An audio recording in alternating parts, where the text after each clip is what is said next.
এরকম ঝালে ঝুলে এঁচোড় চিংড়ি খাওয়ার জন্য আমার সঙ্গে থাকতে হবে।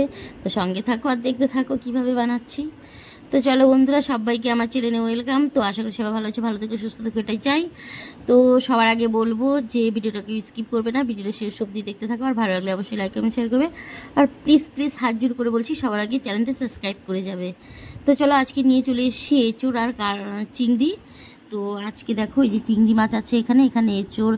তো চিংড়ি মাছটা আমি ভালো করে ধুয়ে দেখো কেটে বেছে ধুয়ে নিয়েছি। এই যে চিংড়ি মাছের মাথাটা বাটা করব আর চিংড়ি মাছটা দিয়ে আমি এঁচোড় বানাবো। তো চলো এঁচোড়টাও ভালো করে ছোট ছোট করে আমি কেটে নিয়েছি। তো দেখতে থাকো আর আমার সঙ্গে থাকো। তো আমি হলুদ দিয়ে দেখো একটুখানি হলুদ দিয়ে দিয়েছি। তো হলুদ দিয়ে এটা ভিজিয়ে রাখলে কি একটু ভালো মানে কালার আসে, কালো কালো হয় না, ঠিক আছে। তো এটাতে আমি কী কী মশলা দিব না দিব সব কিছুই তোমাদের সঙ্গে আমি শেয়ার করব। আর হচ্ছে দেখো এখানে ছোটো আলু সেদ্ধ করেছি আমি। আর এখানে তো চিংড়ি মাছ দেখেছো, এটা নুন হলুদ মাখাবো। আর সেদ্ধ করা ছোটো আলুটা আমি ভালো করে ছুলে নিব। তো এখানে দেখো হলুদ দিয়ে দিয়েছি আমি, এই দেখো হলুদ দিয়ে দিয়েছি আমি।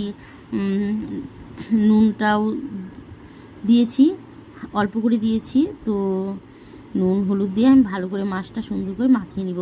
তো আজকে আমি চিংড়ি মাছটা কাঁচাই বানাবো, ভেজে নিব না, ঠিক আছে। তো এখানে দেখো আমি রসুন নিয়েছি, টমেটো নিয়েছি, পেঁয়াজ নিয়েছি, কাঁচা লঙ্কা নিয়েছি। আর পাশে দেখতে পাচ্ছ ছোটো আলুগুলো ছুলে আমি সুন্দর করে নিয়েছি। আর এখানে মশলা বাটা আছে দেখো, পেঁয়াজ বাটা, রসুন বাটা আর আদা বাটা। তো হচ্ছে গিয়ে আমি কটা গোটা রসুনও নিয়েছি। ওখান থেকে আমি চিংড়ি মাছের মাথাগুলো বাটা করব, একটু পেঁয়াজ আর রসুন দিয়ে শুকনো লঙ্কা দিয়ে বাটা করবো। আর এখানে আছে জিরের গুঁড়ো, আমি এটাতে ধনে গুঁড়ো একটু দিব, ঠিক আছে। তো চলো আমি কড়াই বসিয়ে দিয়েছি সুন্দর করে। কড়াইটা গরম হয়ে গেছে। তো তেল দিয়ে দিচ্ছি। সবার প্রথমে আমি আলুটা কিন্তু ভেজে নেব। আর মাছটা কিন্তু আমি ভাজবো না বলেই দিয়েছি। তো মাছটা এটা হবে কাঁচা চিংড়ি মাছের, কাঁচা চিংড়ি মাছ এঁচোড় দিয়ে। তো চলো আমি আলুটা ভেজে নিই। দেখো ছোটো ছোটো আলু ছুলতেও কিন্তু খুব টাইম লেগেছে। তো এটা আমি হলুদ নুন দিয়ে ভালো করে একটু ভেজে নেব।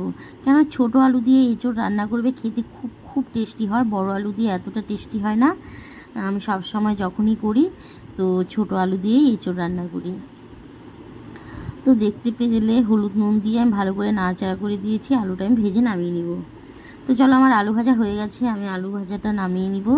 নিয়ে আমি তরকারি, এই দেখো আমি কিন্তু কাঁঠালটা একটুখানি সেদ্ধ করে নিয়েছি, ঠিক আছে, তোমাদেরকে বলতে ভুলে গেছি। তো কাঁঠালটা একটু নুন আর হলুদ দিয়ে কাঁঠালটা সেদ্ধ করে নিবে। আমি কাঁঠালটা সেদ্ধ করে নিয়েছি, আলুটা ভেজে নিয়েছি। এবার আমি তরকারিটা কী করে বানাবো, কি কি ফোড়ন দেবো, তো তোমরা দেখতে থাকো, আমার সঙ্গে থাকো। আর হ্যাঁ, তুমি যদি আমার চ্যানেলে নতুন হয়ে থাকো অবশ্যই আমার আইডি দিকেই ঘুরে আসো। এরকম ছোটো ছোটো ভালো ভালো সুন্দর সুন্দর নিরামিষ আমের সব রেসিপি আছে। তো চলো প্রথমে দিয়ে দিচ্ছি আমি গোটা গরম মশলা আর গোটা জিরে ফোড়নে দিয়েছি। তো অবশ্যই গোটা গরম মশলা ফোড়নে দেবে, কারণ খুব সুন্দর গন্ধ আসে। তো জিরে দিয়েছি, দেওয়ার পর আমি পেঁয়াজটা কিন্তু দিয়ে দিলাম। দেখো আমি পেঁয়াজটা একটু নাড়াচাড়া করে আমি একটু ভাজা ভাজা করে নিব। একদম যেরকম পাঁঠার মাংস হয় মটন, সেরকমই কিন্তু আমি কষা কষা করে তরকারিটা রান্না করব, ঠিক আছে। একদম মানে এই এত টেস্টি হয় তরকারিটা, মানে সঙ্গে মাছ মাংস দূরে থাক এরকম। তো চলো দেখো রসুন পেঁয়াজ দিয়ে ভালো করে ভেজে নিয়েছি, নিয়ে টমেটোগুলো দিয়ে দিয়েছি। দেখো টমেটোটাও আমি একটু হালকা ভেজে নেব, কেননা তো কাঁচা কাঁচা একটু তরকারিতে গন্ধ করে, তেলের মধ্যে একটু ভেজে না নিলে, ঠিক আছে। তো চলো কয়েকটা কাঁচা লঙ্কাও আমি দিয়ে দিয়েছি, কয়েকটা কাঁচা লঙ্কাও দিয়ে দিয়েছি। দিয়ে আমি এটা সুন্দর করে নাড়াচাড়া করে নিব। দেখো আমি কিন্তু এটাতে লঙ্কা বাটা টাটা কিচ্ছু দেবো না, ঠিক আছে। দেখো আমি যেরকম মুরগি মাংস রান্না করি সেরকম করেই কিন্তু করছি। তো চলো এই যে আদা বাটা রসুন বাটা পেঁয়াজ বাটাটা আমি দিয়ে দিব, দিয়ে আমি ভালো করে একটু কষিয়ে নিব। তো আজকে আমি সব একসঙ্গে দিচ্ছি না, কারণ গুঁড়ো মশলা তো আমি বাটা মশলাটাই আগে দিয়ে কষিয়ে নিব। তো চলো বাটা মশলার মতো টেস্টি মানে কোনো কিছুই নেই, যতই মিক্সচারে করো আর গুঁড়ো মশলা দিয়ে করো, বাটা মশলা দিয়ে রান্নার টেস্টিটাই আলাদা। তো চলো হলুদ নুন দিয়ে দিলাম, দেখতেই পেলে আমি আমার পরিমাণ মতো নুন দিয়েছি, হলুদ দিয়েছি, দিয়ে ভালো করে সুন্দর করে এটা হালকা জল দিব, দিয়ে কষিয়ে নিব। তো যারা যারা এঁচোড় খেতে ভালোবাসো অবশ্যই এইভাবে এঁচোড় রান্না করবে, খুব সুন্দর টেস্টি হয় খেতে। তোমরা বিয়েবাড়িতেও মানে ধরো কোনো মানে অনুষ্ঠান বাড়িতে করবে বা ঘরোয়া করবে, ঠিক এইভাবে রান্না করবে, খুব সুন্দর টেস্টি হয় খেতে।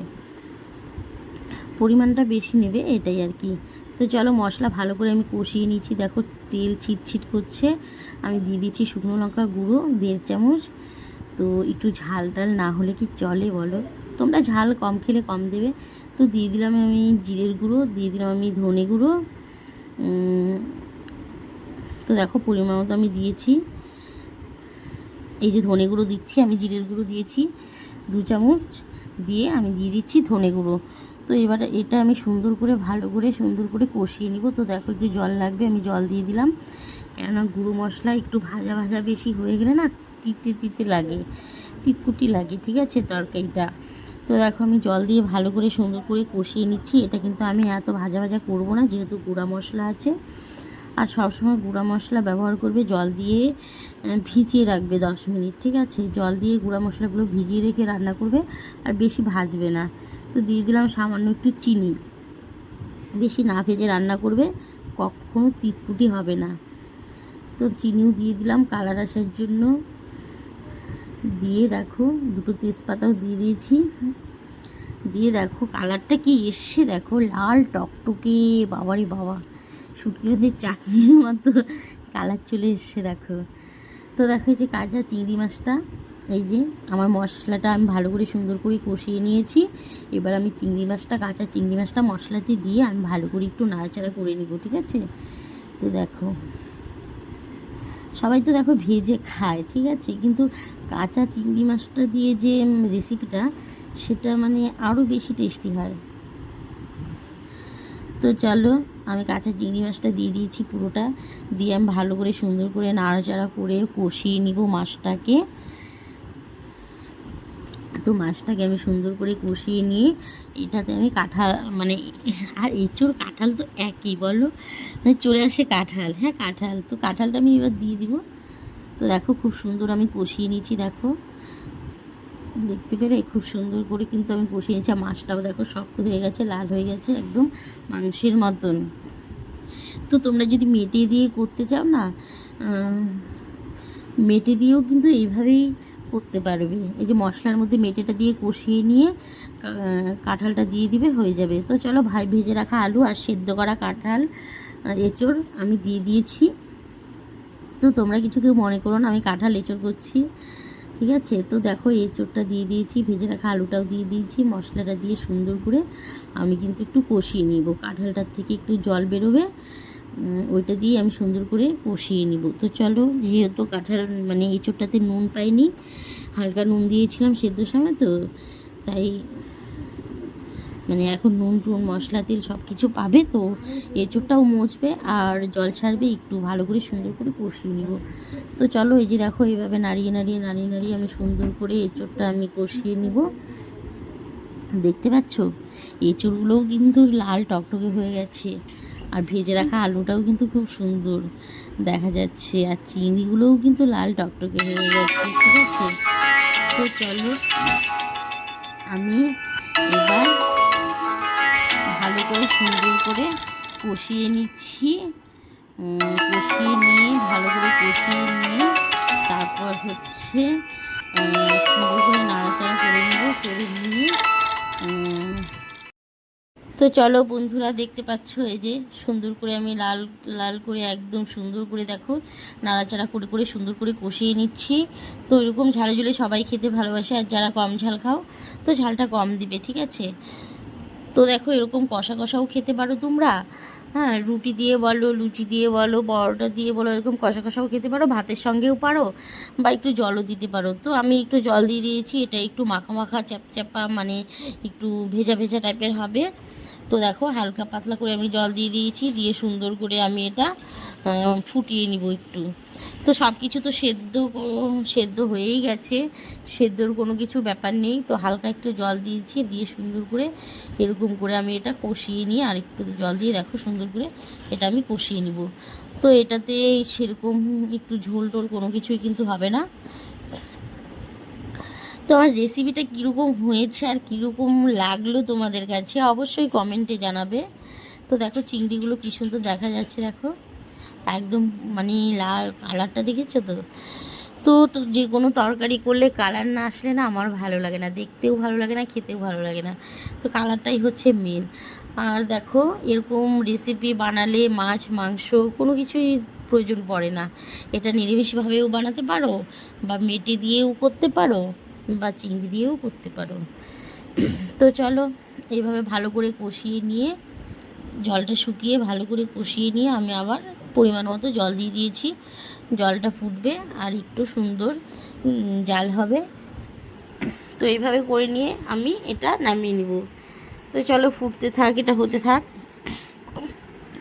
আর অবশ্যই কমেন্টে বলবে যদি এরকম ভালো ভালো রেসিপি তোমরা দেখতে চাও ভিডিও, তো অবশ্যই কমেন্টে জানাবে, ঠিক আছে। তো চলো আমার তরকারি ফুটে গেছে, এই যে দেখো খুব সুন্দর একটু ভেজা ভেজা টাইপের, একটু মশলা মশলা, একটু ফ্রাইয়ের সঙ্গে তো আরও ভালো লাগবে, কি বলো, ফ্রাই পোলাও এইসবের সঙ্গে কিন্তু রেসিপিটা দারুণ দুর্দান্ত লাগবে।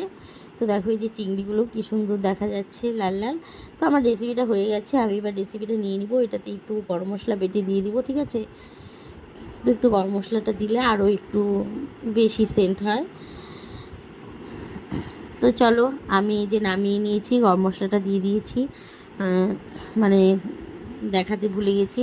তো আমার রেসিপিটা আমি নামিয়ে নিয়েছি। রেসিপিটা কীরকম হয়েছে সবাই অবশ্যই কমেন্টে জানাবে। আর ভিডিওটা এখানেই শেষ করছি। সবাই ভালো থাকবে, সুস্থ থাকবে। তো আর প্লিজ চ্যানেলটা সাবস্ক্রাইব করে যাবে, তোমাদের কাছে অনুরোধ রইল। তো দেখতেই পাচ্ছ, বাই বাই, টাটা।